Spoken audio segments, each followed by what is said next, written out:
Hello guys. At ang reading na to ay para sa mga Aries. Okay, pagpasok ng June, ano ang mga mahalagang mensahe na gusto sa inyong ipahatid o sabihin ng inyong mga guidance sa mga Aries. Okay, Aries, ito ay mahalaga sapagkat ito ay pagpasok ng June 2025. Ito ang mga mahalagang mensahe na gusto sa inyong iparating ng inyong mga guidance from heaven. Aries,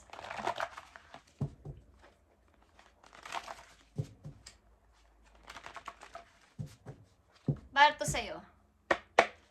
Mahalagang message na gusto mong sabihin sa mga Aries, pagpasok ng June. Okay. Aries, you raise me up. Ito ay song na gusto sa inyong sabihin na para sa'yo to. Kung gusto mo lang pakinggan ang song na You Raise Me Up, is pakinggan mo. At ano pa? This is my belief. Okay, this is my belief na song. It's all about song, ang inyong message galing sa inyong mga guidance. You raise me up, and this is my belief. Okay, may kaugnayan ito sa inyong sitwasyon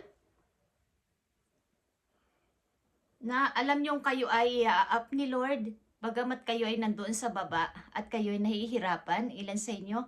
At this is my belief, ibig sabihin kayo ay naniniwala na talagang si Lord ay nandyan para sa inyo at kayo ay bibigyan ng kaginhawahan kung ano man ang inyong nararanasan. Happiness is enjoying little things. Sa mga maliliit din na inyong natatanggap o matatanggap ay maliit man yan o malaki ay dapat ninyong ipagpasalamat kay God. Okay. Magpasok ng June 2025 na mahalagang message sa mga Aries. Ibigay mo ang mga mahalagang message sa mga Aries. Pagpasok ng June 2025. Thank you. Ito ay discipline, guys. Abide by the principles and act and correct. And concert. Pagdisiplina sa inyong sarili. Lahat ng inyong mga gagawin simula pagpasok ng June ay inyong, kumbaga, bigyan ninyo ng kaukalang disiplina.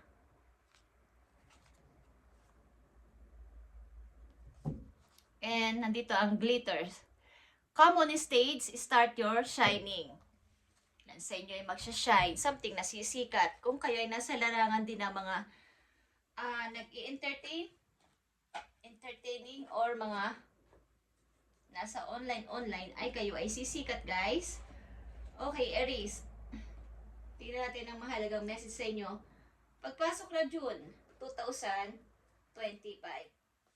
Mga mahalagang message. Tingnan din natin ang inyong mga dapat na iwasan. Okay, Aries.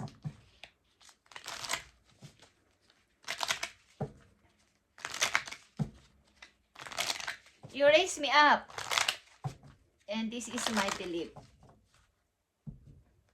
Sa mga Aries, mga dapat nyong iwasan.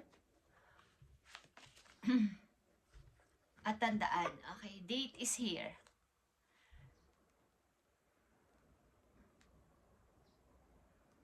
Meron kayong makakadate na makikilala nyo sa online. Maybe. Ang ilan sa inyo ay may mag-aayang mag-date. Aries. Makikilala nyo itong bagong person na to at maaaring ito ay online, guys. At ang ilan sa inyo ay may mga alaala about sa teddy bear o something na stop toys. Okay. Sa mga Aries, may bagong makikilala kayo online. Ang ilan sa inyo ay, ang person na to ay makikilala online. At magsiset kayo ng date kung kailan. Silipin natin ang inyong past lives sa mga Aries. Pagpasok ng June 2025, ano ang gusto mong sabihin sa mga Aries na may kaugnayan sa kanilang sitwasyon sa kasalukuyan? Papunta sa future, sa mga Aries, ibigay mo ang tamang message dito. Sa mga Aries. Okay. nandito ang poison, guys. Ito ay galing sa inyong past lives. Okay? Maring, ang ilan sa inyo ay makakaranas ng mga depressed o nakaranas ng depression, yung mga anxiety, yung mga hindi, parang nawawalan na ng pag-asa sa buhay sa inyong past lives. Kaya, sa inyong kasalukuyan, maaaring inyong meron sa inyo nakakaranas ng sobrang problema at nagda-down, sobrang nagda-down at nakakaisip na inumin ito, ganito ang mangyari, ayaw ko na, susuko na ako, give up na ako. Okay? So ito ay inyong pakaingatan na hindi nyo maranasan sa inyong sarili sa kasalukuyan sapagkat ang mga Aries sa past nilang buhay ay sobra yung dinadanas o dinanas na hirap at nawalan na ng pag-asa. Gusto nang matapos ang sarili, nagkakaroon ng depression. Okay? Nandito ang poison, guys. Okay, guys? So, pakaingatan ninyo na huwag itong mangyari sa buhay ninyo at patatagin ang sarili sa mga mararanasan o nararanasan na problema. Okay? Kaya nandito ang You Raise Me Up. Sa gitna ng inyong paglugmok at kawalan is tataas kayo ni God. Guys, itataas kayo ni God. Huwag kayong mag-alala. Mga paparating na message sa mga Aries, pagpasok ng June 2025. Ang unang magandang message sa inyo ay merong taong mag-aayang makipag-date sa inyo at ito ay new person. Magsiset siya ng date o kayong dalawa. Paparating na message sa mga Aries, pagpasok ng June. Ibigay mo ang message dito. 3 message, please. Okay, Aries.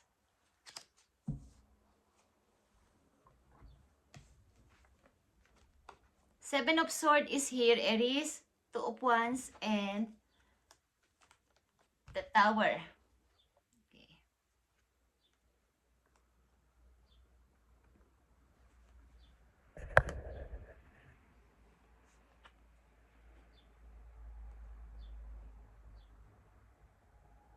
Panatilihin yung kayo ay balanse sa inyong gagawin simula pagpasok ng June sa inyong mga paglimot nyo sa past at kayo ay tututok na o magpo-focus na sa kasalukuyan. Halimbawa sa bagong trabaho, bago ninyong gagawin sa buhay is sikapin ninyo na ito ay magkaroon ng balanse at hindi mawasak. Again, katulad ng The Tower. Sapagkat ang The Tower sa ibang messages, sa message ay something na good and bad na pangyayari sa buhay ng tao kapag hindi na balanse. Sa relasyon naman, pwedeng magkaroon ng hiwalayan o mga shocking na problema o hindi sa inyong relasyon. Maaring nakakashock man or parang biglaan na hindi nyo naiiwasan sapagkat maaaring gumuho kapag walang balanse. Katulad ng pagbabala-balanse ng stone na to. Kapag hindi maganda ang pagkakalagay at pagkakapatong-patong nito is maaari itong mahulog kung nagmamadali ka. So sa inyong pagdidesisyon nito sa 2 of Wands is sikapin ninyo na ang inyong pipiliin dito pagdating ng June. May mag-a-appear sa inyo na gusto nyong mamili ng trabaho. Lumipat ng trabaho, Aries, o maggawa ng iba pang, halimbawa, may mga iba pang option na pagtatrabahuhan pa bukod sa aking main job, is sikapin ninyo pumili ng maayos at hindi nagmamadali. Kumbaga, sikapin ninyong ibalanse. Huwag agad-agad oo kung hindi sigurado. At ito ba talaga yung gusto ko? Ito ba talaga yung ikakasaya ng puso ko sa pipiliin ko? Okay, about ito, maybe sa inyong career. Okay, career. Pagpili sa tamang career o tamang trabaho. Maaaring ang ilan sa inyo Aries ay bukod sa inyong main na trabaho ay meron pa kayong gagawin na iba pang mapagkakakitaan Parang, itry ko kaya ito. Kasi ito, hilig ko pa rin to eh. So, bigyan ninyo ng balance ito guys, para hindi masira lahat ng inyong plano o mawala lang sa lahat. O parang mawala lang yung effort na yung pinaghirapan ninyo, yung energy ninyo ay masayang lang. Aries, pagpasok ng June, silipin natin ang inyong career and finances. Pagpasok ng June, ibigay mo ang tamang message sa mga Aries. June 2025, pagpasok ng June 2025. Nandito ang underworld. Okay. Underworld. Look for unique approaches to create new streams of outcome. Ibig sabihin nito, katulad ng una kong sinabi, maaaring ang ilan sa inyo ay hahanap pa ng ibang opsyon para sa ilang pang pagkakakitaan bukod sa inyong main job. So kayo ay something na darating yung time na may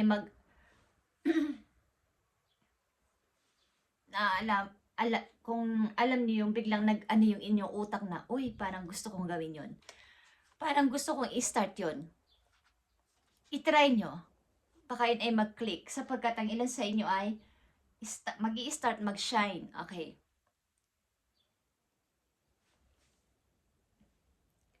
And pakinggan nyo to guys. Sex, death, hidden knowledge, and life mysteries are key topics to deep exploration. Okay. As the world changes, so you can your method of making money. Ang ating kasing kinakatayuan ngayon, halimbawa sa ating mundo, maraming pagbabago everyday. So alamin ninyo yung saan ba, parang alin ba ngayon ang sikat? Ano ba ngayon ang pinag-uusapan sa media? Ano ba ngayon ang maaari kong gawin para mag-click yung ginagawa ko? Okay, Aries?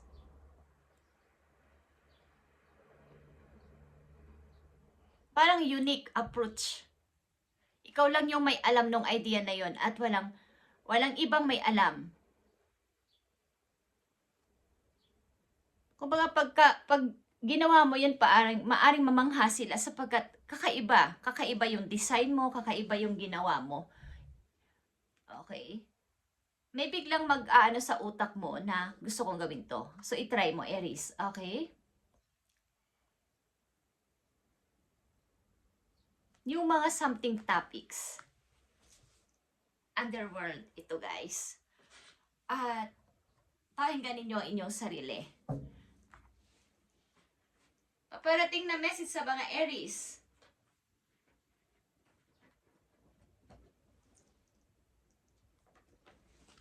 Pagpasok ng June 2025. Ang ilan sa inyo ay gusto ninyong may ma-start pang mga bago. Parang napapag-iwanan na ako. Okay. Ang ilan ko kasi mga kakilala, parang may ginagawa pang kakaiba bukod sa kailang trabaho.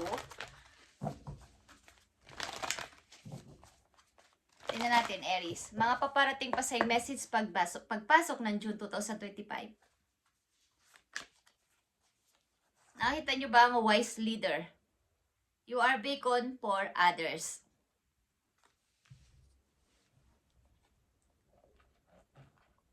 Ikaw ay isang masasabi na matalinong person. O pwedeng magpasunod na mga tao. Ina-idol o a-idolin ka nila sa iyong kakaiba o unique na style, unique na ginagawa sa buhay, Aries. So, kapag ito ay inyong naramdaman sa inyong sarili na parang may gusto akong i-start o simulan, nasa palagay ninyo ay kayo lang ang may alam ng ganong idea, huwag kayong mag-atubili na huwag itong itry sapagkat ito ay para sa inyo. Pag hinihimok tayo ng ating, parang, yung intuition natin, okay, na kahit hindi mo naman yung sinasadyang maisip, ay naiisip mo, yun ay messages, guys, galing sa heaven na pinapadalan ka. Hindi lang talaga yun nasasabi ng actual. Because yun ay hindi naman pwedeng kausapin tayo ng actual o face-to-face ng isang anghel mula sa langit o ni God. Dinadaan yun sa mga messages, sa ating mga biglang naiisip. At sa palagay mo, nararamdaman mo na tama is, wala ka namang masasagasaan na tao is, pwede mo i-try. Sa ating kasing mundong ginagalawan ay maraming mystery, guys, na may ilan-ilan lang na nakakaalam. Yung mga sinasabi nilang underworld, marami sikreto doon. Ibig sabihin nun, yung mga unique, yung mga hindi natin alam ay may mga tao lang na nakakaalam nun at yun ay sikreto. Kaya sa inyong situation, kaya ko yun nasasabi, kayo lang dapat ang nakakaalam ng isang unique na inyong gagawin at wala kayong pagsasabihan ng inyong idea at huwag niyong isi-share sa iba para kayo lang ang mayroong ganong klaseng style. Kung ano man ang inyong i-start na yon, is kayo lang ang may ganong klaseng design. Magaya man nila kayo ay kayo yung original, Aries. Okay? Isang message na lang dito for you, Aries. Pagpasok ng June 2025, na message sa'yo.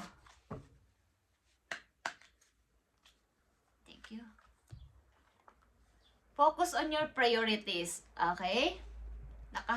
Naka-connect ito sa iyong reading, ang focus on your priorities. When you put your focus and where you receive your outcome. Kapag yung focus mo ay yun yung mindset mo, naka-fix na doon, yun ang outcome na paparating, Aries, at wala nang iba pa. Your priorities are calling to you, which may produce a feeling of anxiety, unless you give them to time and attention they and you deserve.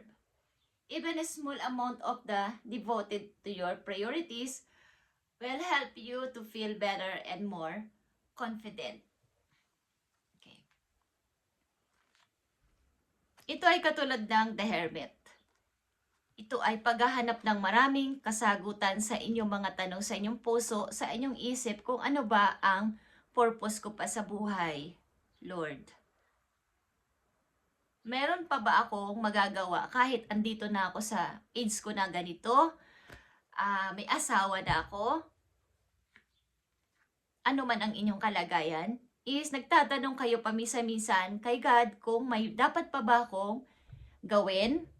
Okay.